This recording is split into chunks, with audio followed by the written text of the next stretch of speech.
I certainly want to thank you all for being here, and I want to, on behalf of the Energy Information Administration, welcome you to this press conference as we release our 90-day analysis to try to answer the questions of what happened and why it happened out there in the petroleum markets, and see if we can't deal with some of the issues that have been pressing and vexing you and the people who respond to the news that you provide them.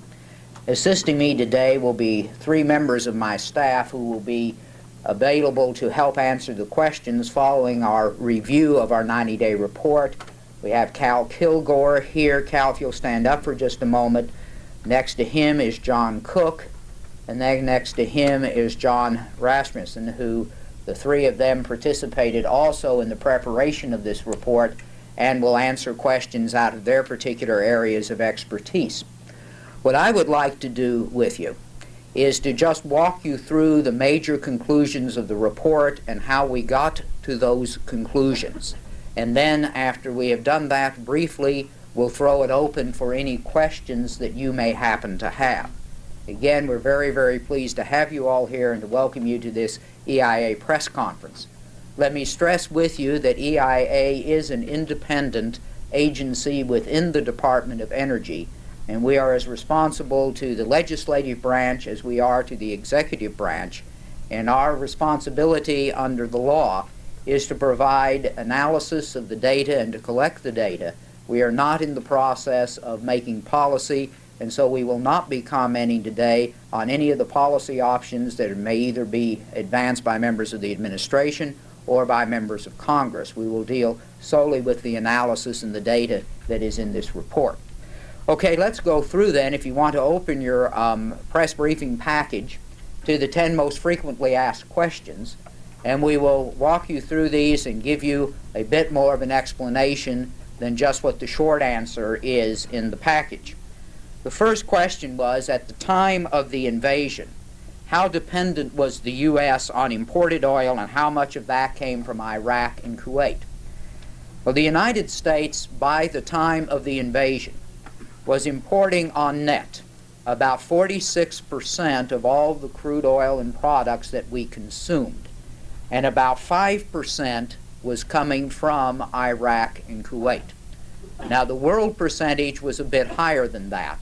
About 8% of the world's production, or the world's needs, was coming from Iraq and Kuwait, so we were less dependent than was the rest of the world, but not by a tremendously significant number. Now, our dependence upon imports had been growing, and our dependence on imports from the Gulf area had been growing rapidly at the time of the invasion. So both of those figures were increasing at the time that the disruption took place. The second question is, what determined the price of crude oil and petroleum products after the invasion? And the answer here is simply that markets did work. Markets may not have worked exactly the way we would have liked for them to have worked and produced the answers that we would have loved to have had. But there is no evidence that markets in any way failed to produce the correct answers given the situation at the time. There is no mystery as to what happened in the pricing of oil. And so what we want to emphasize with you is the role of expectations. And we will be talking about that frequently in this conference, and that is that it was the expectations clouded by the uncertainties that, as much as anything, have driven and contributed to the pricing patterns we have seen in the petroleum markets in recent months. Okay, what caused the rapid increase in crude oil prices immediately after the invasion? Because there was an immediate response for crude and for most petroleum products. And I think we can explain that very easily by saying that the invasion and then the subsequent boycott took 4.3 million barrels of oil off the market. It was not at all clear for almost a month as to what would happen regarding replacement supplies. And that's a point that we sometimes tend to forget. It took about a month for OPEC and for UN resolutions to be accepted and to be implemented. And during that month, it was not at all clear how much of that 4.3 million barrels would be replaced and how much additional oil would be put on the markets or by whom. And so for the month following the invasion, there was great uncertainty, and markets always respond to that level of uncertainty.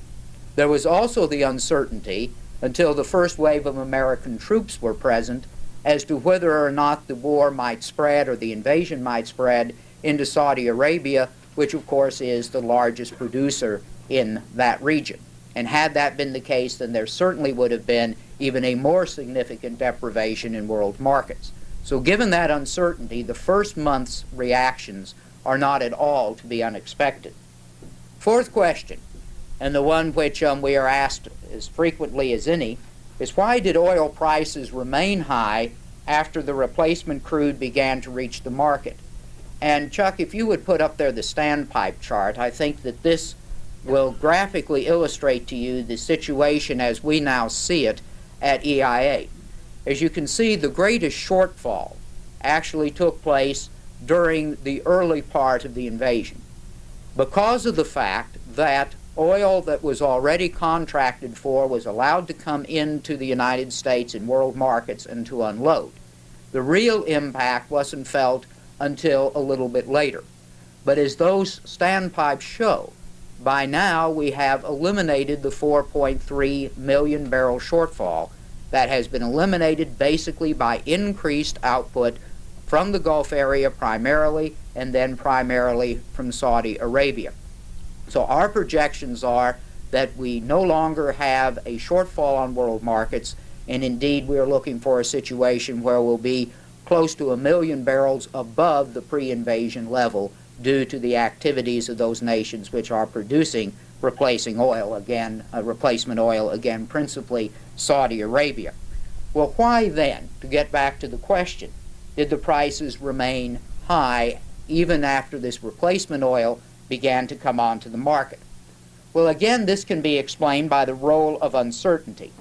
Since most of the replacement oil comes from the Gulf and a significant percentage of that is coming from Saudi Arabia, the situation with 160 miles between Iraq and most of the Saudi production capacity, there is still a good deal of uncertainty as to what would happen if war would break out and how much of that might be lost. But one thing we also have to recognize that has not gotten the attention that it should is that we have now basically exhausted all of the excess capacity in the world. There is not the additional excess capacity to tap that there was before the invasion.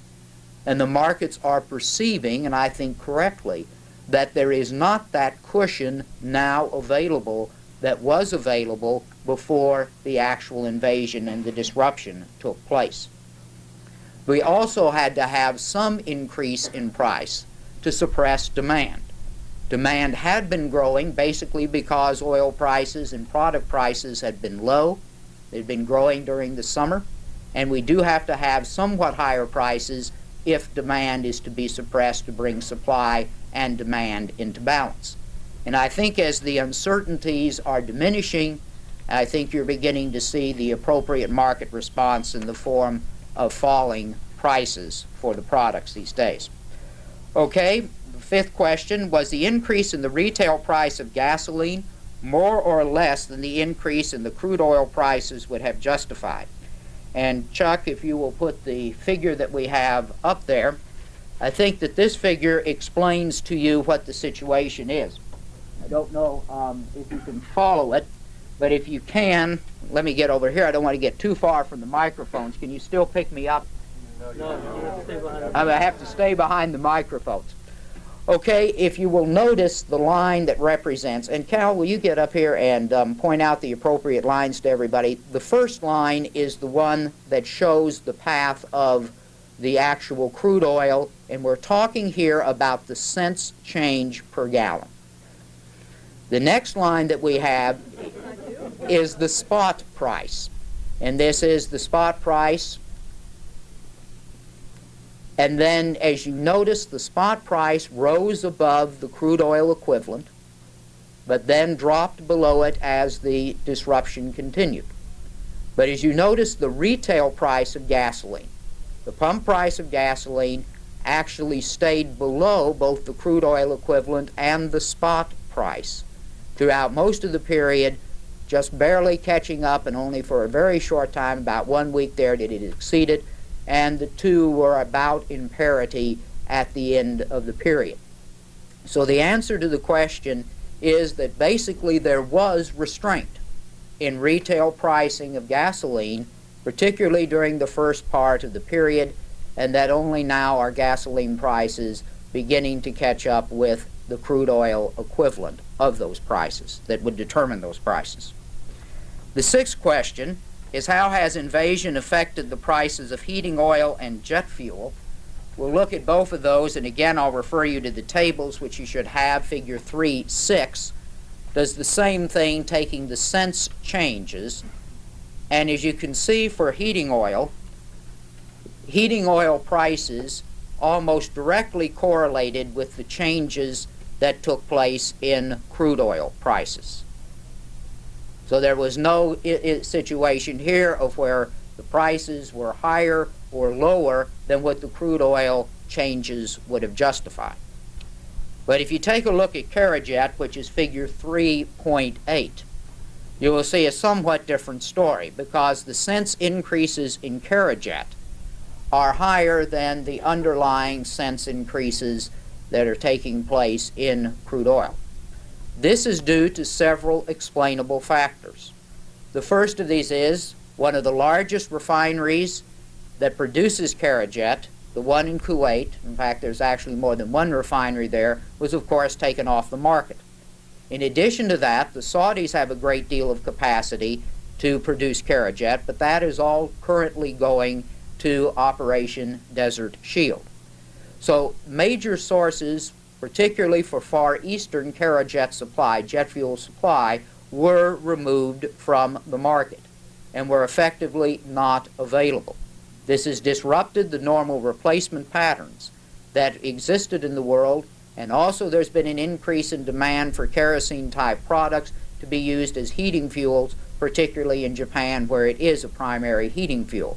So all of these factors, plus the uncertainty that existed, explain the performance of Carajet prices and why Carajet prices have remained above the crude oil equivalent, or at least the increases, I should say, are above the crude oil equivalent. Okay, the next question, did prices for petroleum products increase as much in other countries as they did in the United States? And the answer to that question is that they increased faster, and they also dropped more quickly, particularly in Europe, and to a lesser degree in Japan. The point simply is that there was not as much retail restraint demonstrated, particularly in the European countries, as there was in the United States, and as a result of this, their prices went up more quickly at the beginning, but by the same token, they also dropped more quickly when world market prices began to drop. There are several reasons for this, the basic one being is that most European nations and Japan are not as dependent upon oil in their economy or as a source of transportation fuel as is the United States. And for that reason, I think it's fair to understand why those prices would have followed the crude prices more closely than was the situation with the retail prices, particularly for gasoline here in the United States. Another question that's frequently asked to us is, how did oil company profits change because of the invasion? And let us point out to you quickly that this is a mixed result, and also that we are dealing in this report only with the third quarter reports from the companies. These are unaudited reports, although we've had an auditing firm in as a consultants to look at these reports, and we have removed any of those things that we think may have distorted the figures from our calculations, as the consultants have suggested to us. So even after those removals, we still get a very mixed result. Some companies did quite well, other companies did quite poorly.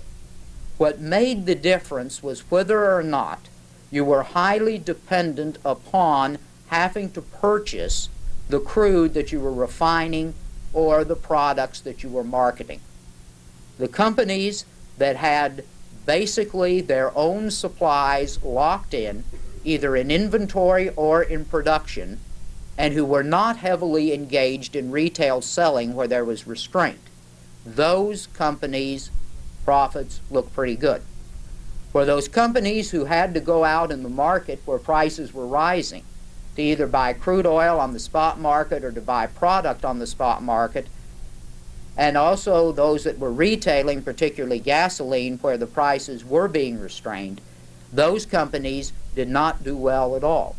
So if you look at the overall average figure, what you see is an increase in profits of less than 2%. That increase in profits of less than 2%, though, doesn't mean anything until you look at the performance of the individual companies, some of whom had very large profits, some of whom experienced very significant decreases for that third quarter. Now, a much better indication will be when we get the whole year and we have the audited reports from the companies. And we will be making an additional report to you, specifically a detailed report on profits at that time.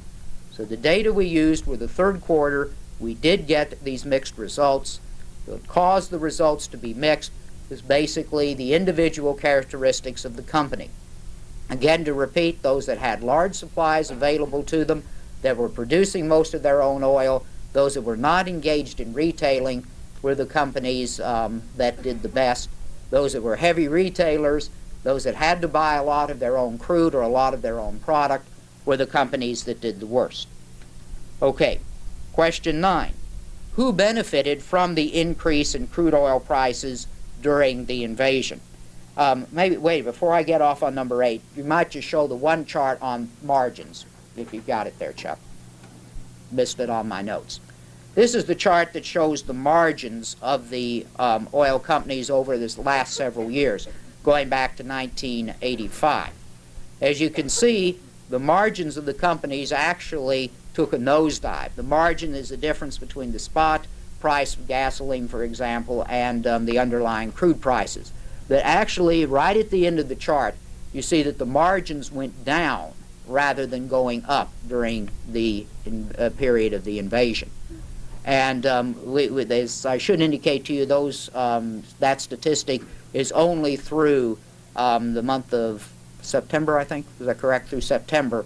And therefore, we still have the data for October and November that we need to process. But at least the latest data we have does indicate that margins dropped rather than increased.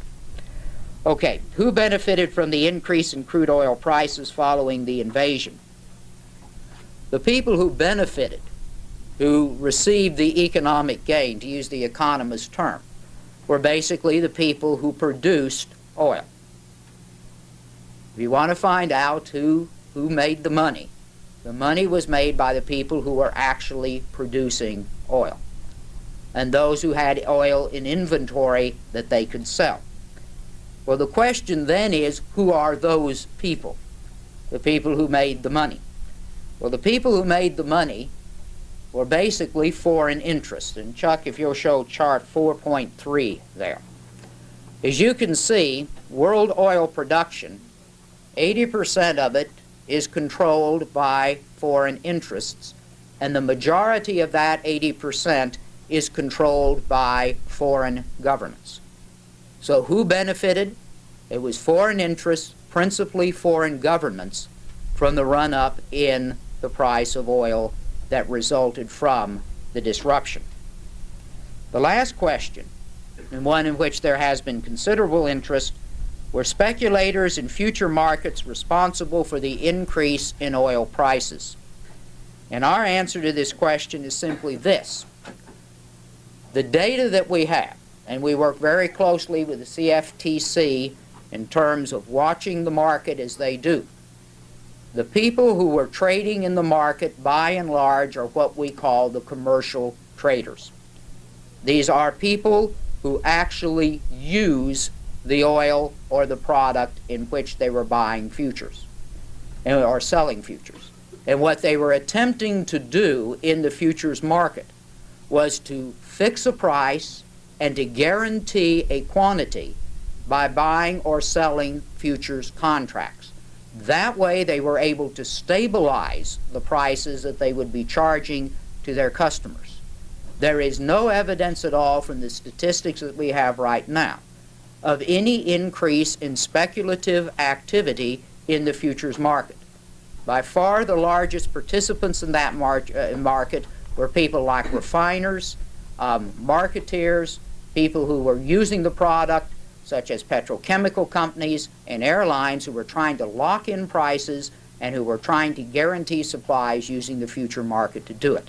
So our conclusion is simply that there is no evidence, credible evidence, that the futures markets have destabilized the oil markets, as has sometimes been contended. So that gives you a brief review. Obviously, there are more things in the report. The report is a preliminary report, but we did want to let you know, as requested by the Deputy Secretary Henson Moore, how we viewed what had happened and why we thought it had happened. And so at this point then, we're prepared to take any questions that you may have.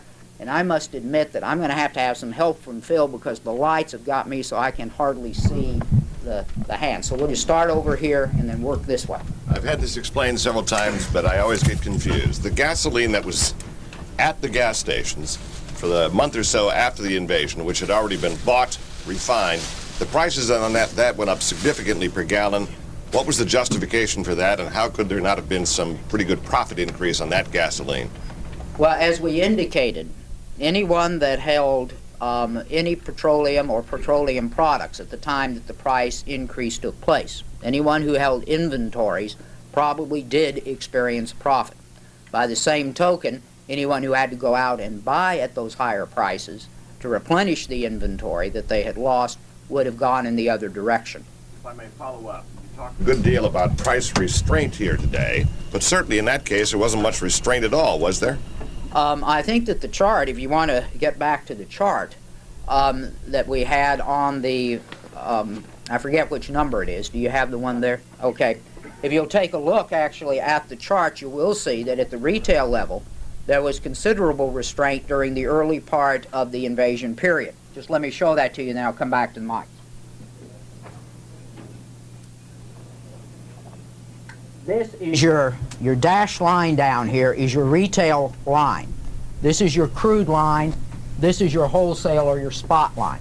As you can see, there was restraint compared to the wholesale market and compared to the crude market. So I think it's fair to say that, yes, there was restraint at the beginning of this period. But the gasoline was in the ground at the gas stations, not the crude oil. At 8.1 or 8.2? Yeah. I think this is on the gasoline prices, yes. And you do have to replace the gasoline, and I'm not here to defend it. What I'm simply saying is that people who had large inventories were able to make good amounts. Those that had to replace at the higher prices, you know, were not. Let me see. Can we, if we dim the light, does that throw everything off? Yeah. Okay, keep it off. Is that all right? Okay. Yes. If you were to issue a report card on the major oil companies, what kind of a grade would you give them for the way they have handled the crisis? I'm not in the position to grade the oil companies in terms of their total overall performance. One thing for certain is that we have not had a shortage of any of the products. We've had higher prices, but there has not been a shortage. There's not been the gas lines, for those of you who are old enough to remember back to the last time we had a disruption of this magnitude, where we actually were yellow flagging, red flagging, green flagging. We certainly have not gotten back into that situation. There has not been shortages during that period of time. I've got no basis for grading the oil companies as such, and would just prefer not to do so. Sir, I'm trying to understand this idea of uncertainty. If you have 1 billion barrels of oil sitting in a pool, and there's only demand for half of them, and if you're going to sit there and you're getting more oil in to the point where the oil is overflooding that pit, where you have 1 million, what was it you said, 1 million or 1 billion barrels a day more than being pumped than actually we need right now? Well, no, by the end of the first quarter, we estimate that we'll be right about 1 million barrels above the pre-disruption level of production. Right. So what I'm trying to get at is here, as I remember my economics, there's supply and there's demand. When they don't match, unless you want to get stuck swimming in your pool of oil or whatever product you have, you're going to lower your prices. But we see here a situation where there was plenty of oil at the point, not long after the initial shock.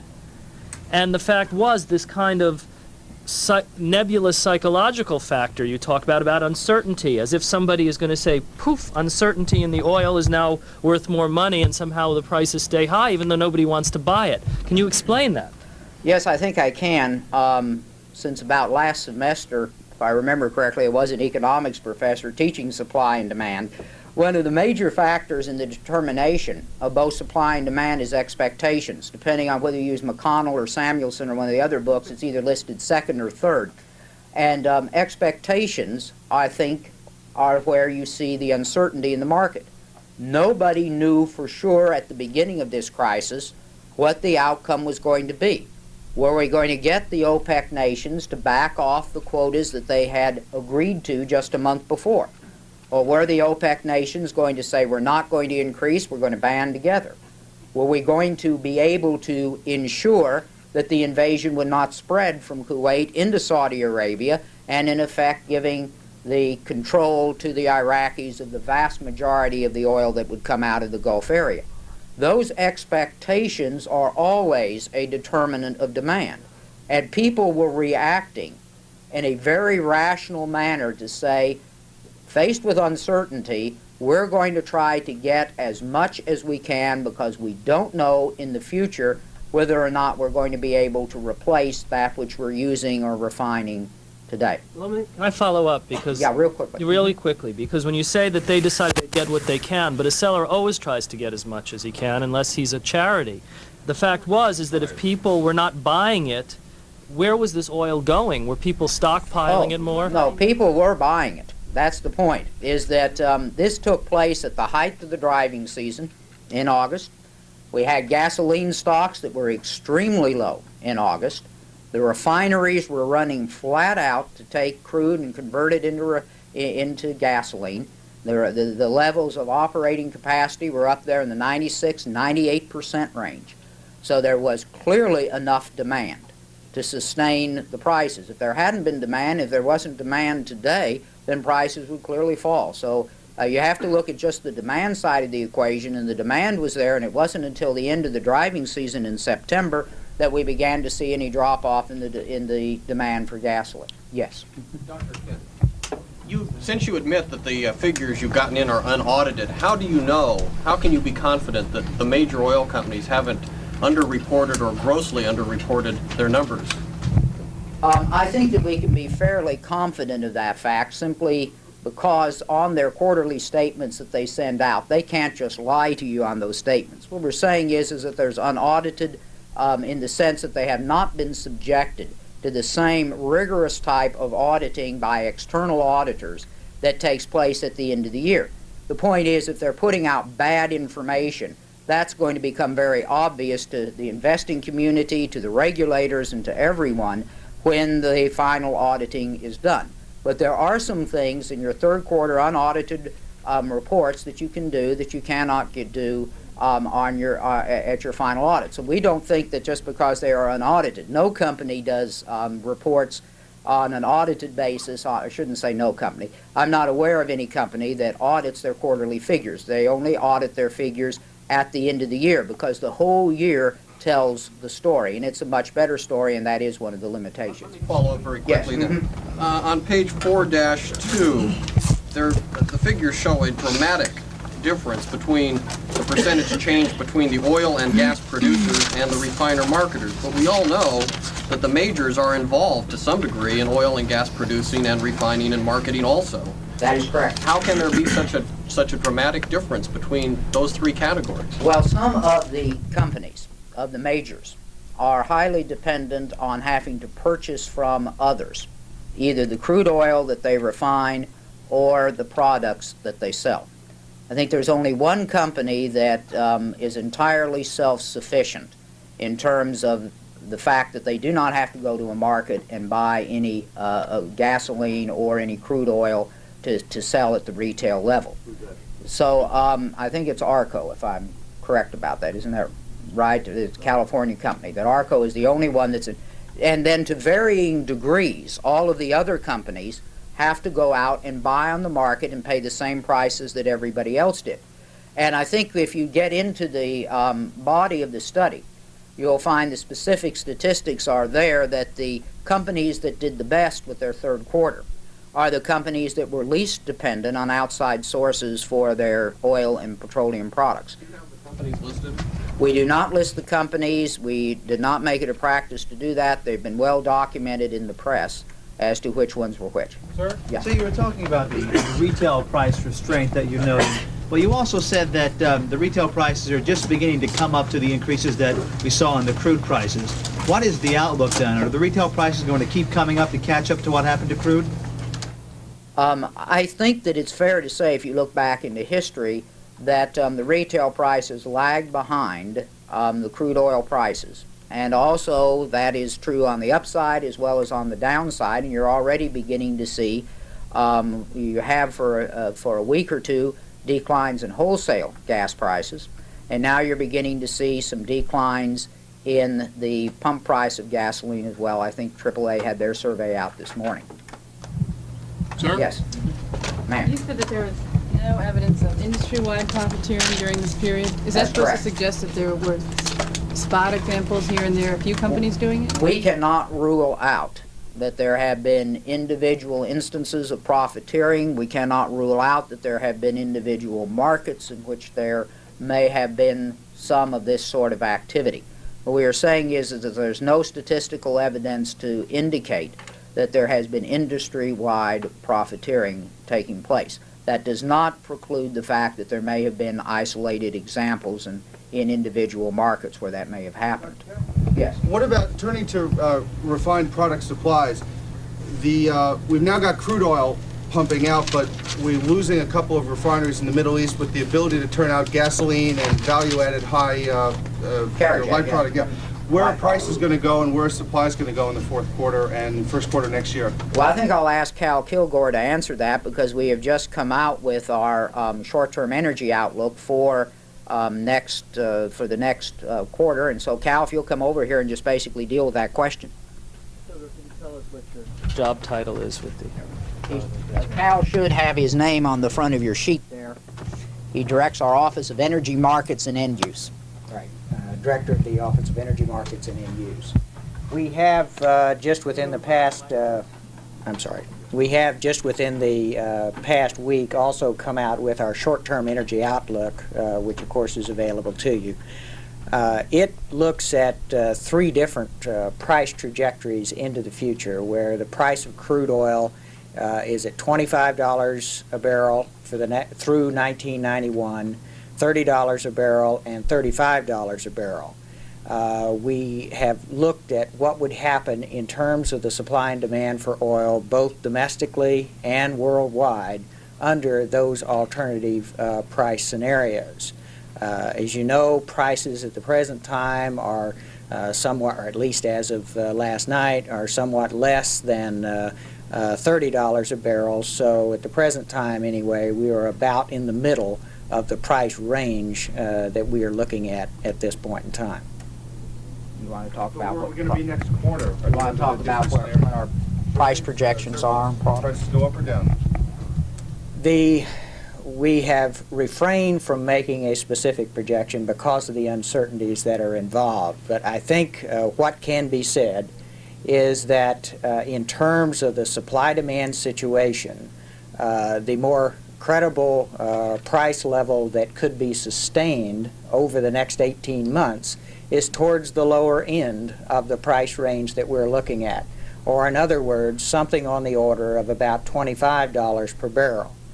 Above that level, you are factoring in some type of a premium on the prices associated with expectations as to the possibility of the loss of additional supplies, which could happen in the event of an outbreak of hostilities in the Middle East.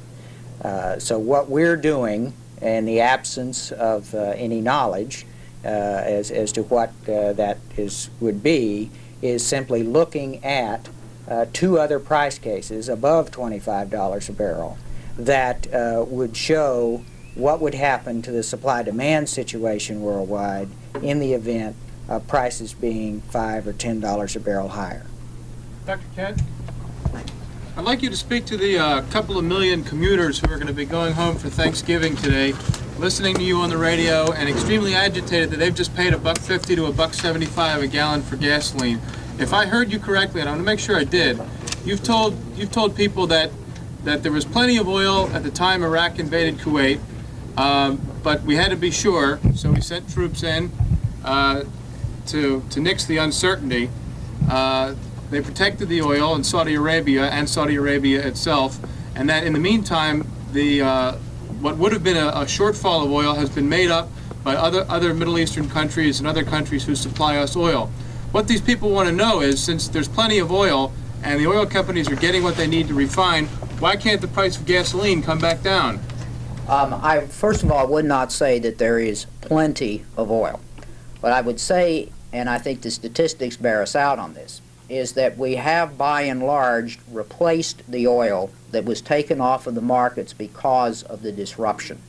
That does not mean necessarily that there is plenty of oil, because as I pointed out in my opening remarks, you're going to have some higher prices just to suppress the demand, which was growing very rapidly at the time of the invasion. There is also still uncertainty. And that is this going to spread? Is there going to be a war? What will the impact of the war be? And those uncertainties, those expectations that are there, are continuing to keep the prices high.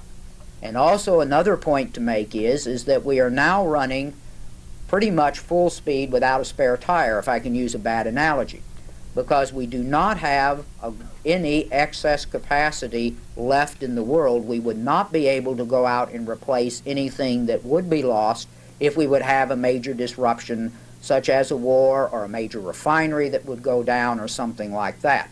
And so the recognition of the very tight market, the not clear, the uncertainty that's there about what's going to be happening in the Gulf, all of those things are sustaining prices above where they were in July. But as you can see, those factors are working themselves out, and there has been a drift down in prices. Certainly they're down from where they were on October 11th when they were over $40 a barrel.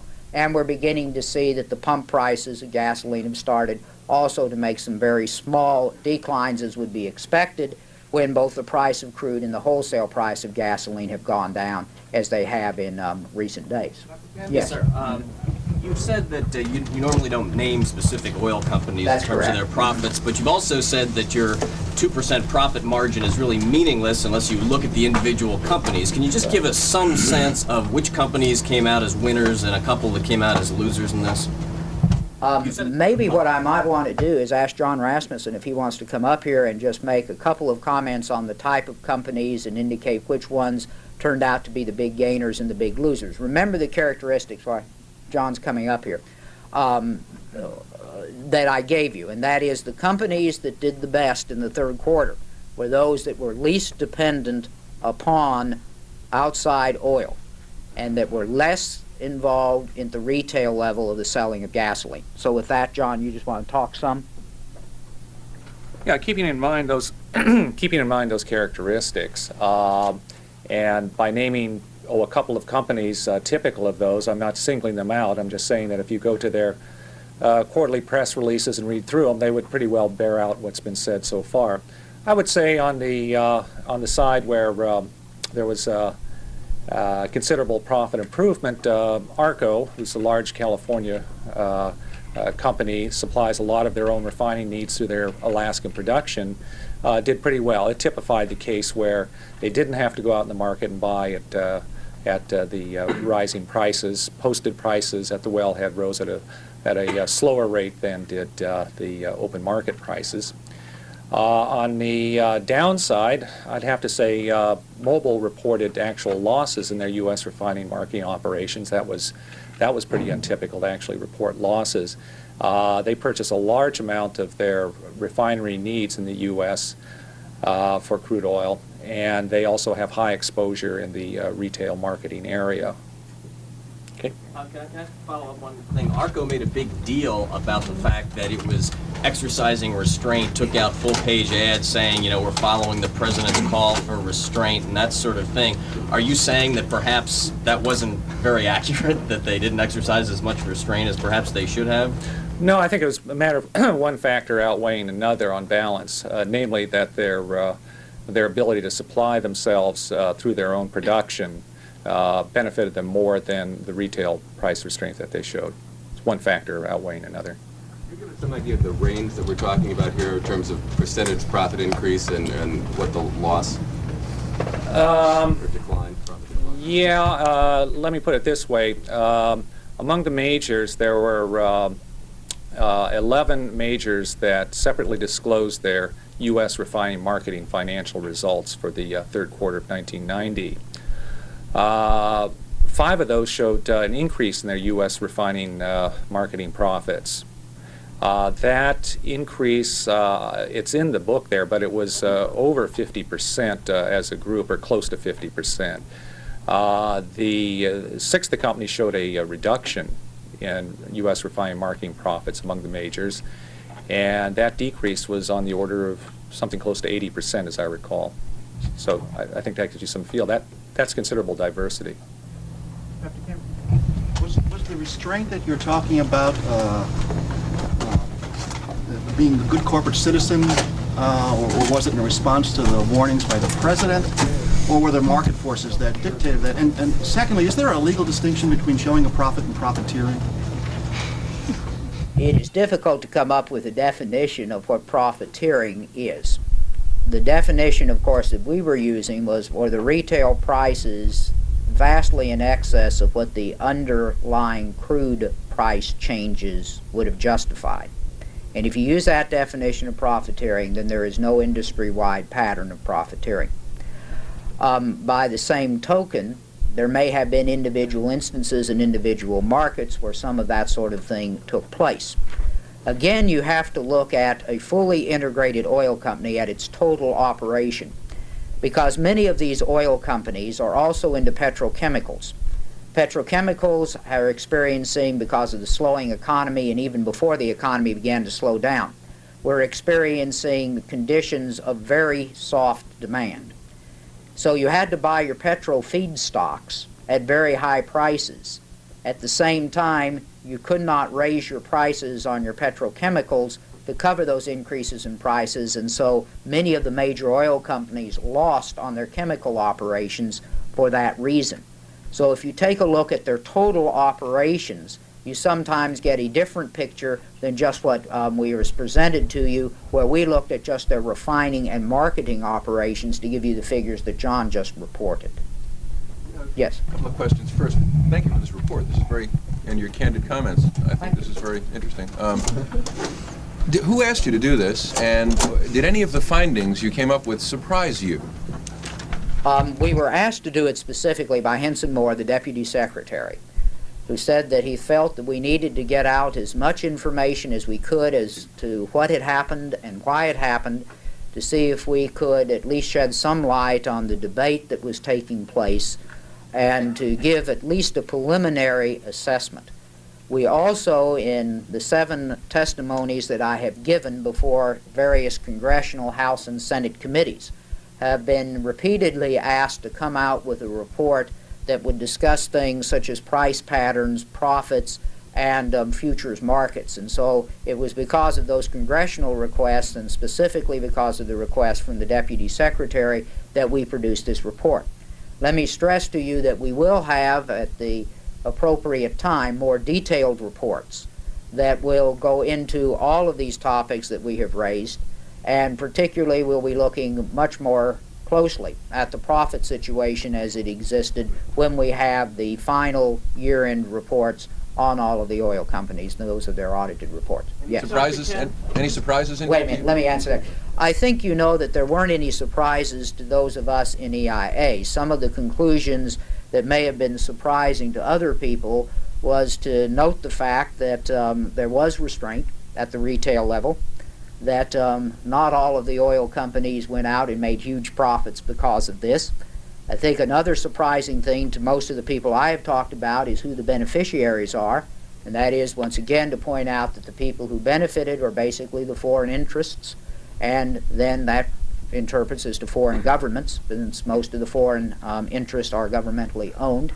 And then, of course, the last thing is that probably the futures market has not contributed, at least we can find no evidence now, that the futures market has not contributed to the instability that's been noted in the marketplace. Then I've got a question back here. Just going back to that earlier question on the restraint, who do you credit with this restraint? Do you credit the oil companies for being good corporate citizens? Do you think it was political pressure, or were they responding to a market where consumers were going to go to substitution effects or cut back on their use? Being a former college professor, you gave 3 alternatives. I would give you the D, which is all of the above. Dr. Kent, could you explain to the motoring public why it is taking so long for pump prices to come down when they were able to go up as rapidly as they did? Well, I think as we indicated to you, the pump prices for gasoline did show restraint, even though they went up quite rapidly. They were below the crude equivalent and below wholesale changes. That they have now gone through a catch-up period. They're approximately in parity now, and they are beginning to decline, and we would expect that as long as crude oil and wholesale gasoline prices decline, that they will continue to decline at the pump. Yes. Dr. Kent, regarding who made the most money or who really profited, and you talked about foreign governments specifically, can you describe, maybe an obvious question, which ones we're talking about? We're talking about Saudi Arabia, the oil-producing nations? Saudi Arabia, UAE, Venezuela, naming 3 of the larger producers of replacement crude. These are government companies. Mexico, in terms of the products that they've been able to export, although they have very little export capacity because they basically are just refining for their own domestic market now. But any of these foreign governments where the government itself is the primary oil producer would have been in a position to have benefited from the sale of that oil. Dr. Kent, at the beginning of this crisis, there were a lot of calls about profiteering and a lot of suspicious congressmen and senators and so forth. Are you planning to take what you get from the oil companies at face value, all the figures and so forth that they're giving you? Or are you gonna go on the suspicions of some of these members of Congress and just routinely, or just to check for sure, refer some of the stuff to either the IRS or the Justice Department? Well, we are working, of course, with the Justice Department on their investigation in this area, and the Justice Department has launched